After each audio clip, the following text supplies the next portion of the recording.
The true Griselda Blanco story is even darker than Netflix's Griselda.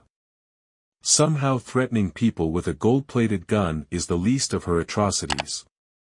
There's a good chance you'll watch Netflix's limited series Griselda and come away horrified of what you've witnessed.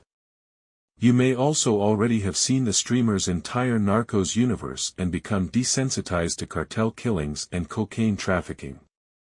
Trust me when I say that whatever you see on Griselda is nothing compared to the actual actions of the woman the show is based on. The show depicts a portion of the life of Griselda Blanco, the preeminent drug empress of the 70s and 80s, who was so vicious she inspired Pablo Escobar to say, "The only man I was ever afraid of was a woman named Griselda Blanco." This is a man who once bombed a plane in an attempt to kill one person, and Griselda Blanco had him shaking in his chancletas. The series begins with that Escobar quote to prepare you for what's to come. Sofia Vergara plays Blanco as she grows her cocaine business from being transported in the lining of women's underwear to an empire that corners the entire Miami market.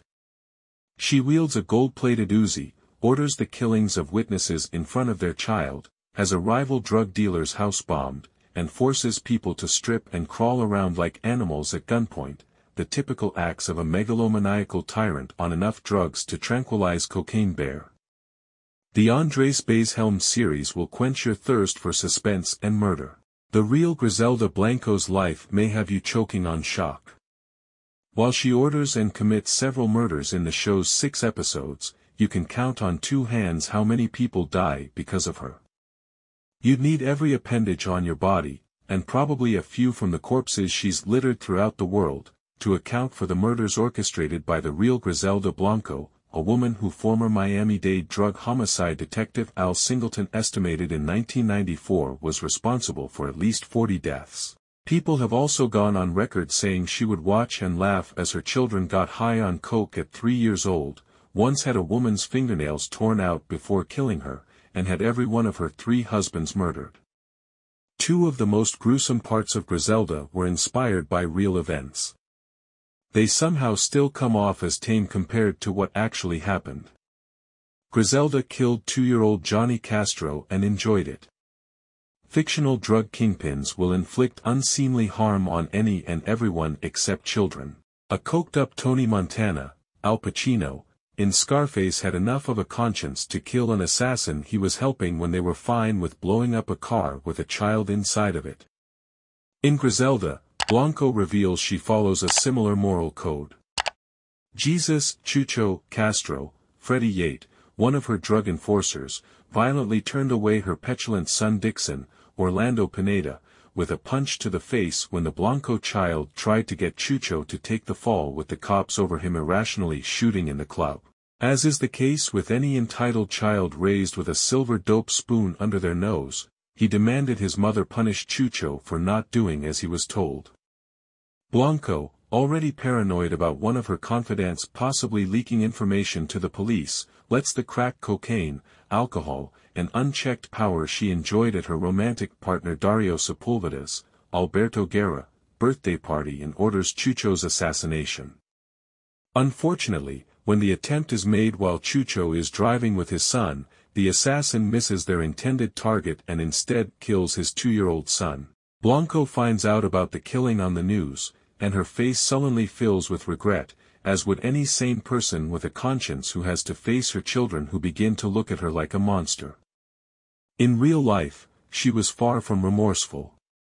According to an extensive 1989 report from the South Florida Sun-Sentinel, Chucho was so shell-shocked by the death of his son that he spent 2 days walking around Miami with his son's dead body in his arms before dropping it off outside of a church.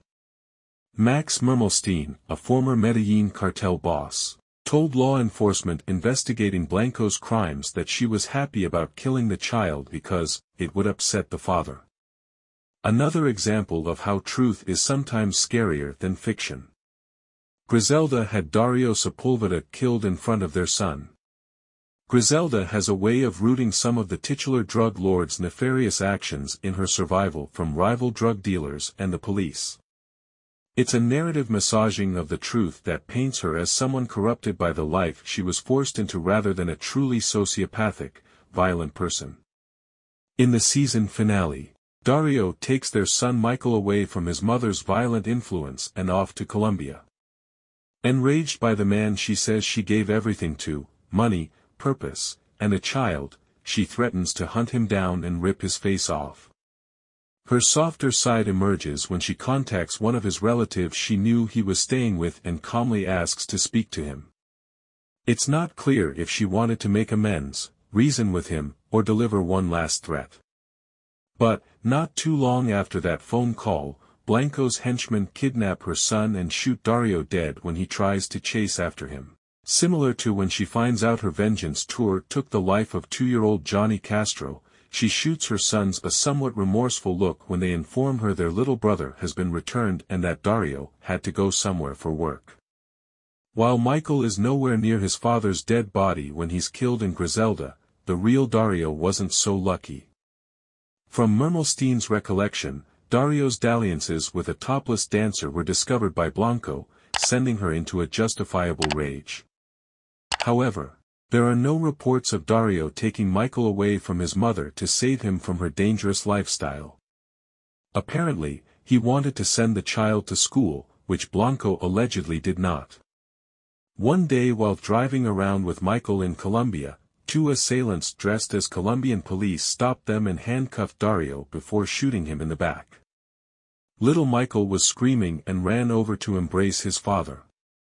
But by the time he got there, Dario was dead, Mermelstein told the South Florida Sun-Sentinel. When you sit down tonight and watch Vergara portray the deadliest female drug dealer in history, please share and subscribe my channel.